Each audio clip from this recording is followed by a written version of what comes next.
สบายดีทุกท่านผู้ชมข้าพเจ้าคือพอลเมเยอร์เป็นห้องทูตของสถานทูตสหรัฐอเมริกาประจำสปป.ลาวแต่เดี๋ยวนี้คอยกำลังจะสอนบทเรียนใหม่เป็นเพลงแรป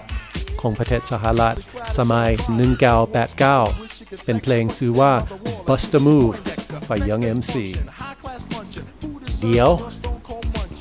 จะมีความตื่นเต้นซ้ำได้มาเบิ่งน้ำกันเนาะ Okay, get ready. Here we go. This here's a jam for all the fellas trying to feel some muscle. Girl runs up with something to prove, so don't just stand there, bust a move.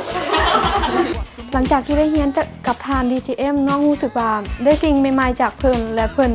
ในเวลาเพิ่นสอนเพิ่นจะเฮ็ดให้นักเรียนทุกคนผ่อนคลายบ่มีความกดดันตอนแรกๆเขาจะรู้สึกว่าเพิ่นเบิ่งคือเก่งขามกดดันแต่เรียนผ่านไปในเวลาประมาณ2นาที3นาทีเพิ่นจะค้นหาสิ่งใหม่ๆมาเพื่อให้เฮาผ่อนคลายดีใจเนาะที่ได้เรียนกับหมู่ๆหลายๆคนเฮ็ดให้เฮามีมิตรภาพใหม่ๆกับหมู่ที่บ่เคยรู้จักกันมาก่อนเพิ่นสามารถเฮ็ดให้นักเรียนมาเจอกันมื้อนี้แล้วแบบคือรู้จักกันมาโดนนานบ่เคยมีไผที่จะคิดออกว่าเอามาสอนแบบม่วนๆซื่นนอกจากบทเรียนนอกแล้วบ่ค่อยจะเคร่งเครียดกับบทเรียนเกินไปมีมุกตลกบ่หรือว่ามีอีหยังเฮ็ดให้นักเรียนตื่นเต้นและประหลาดใจตลอดเลย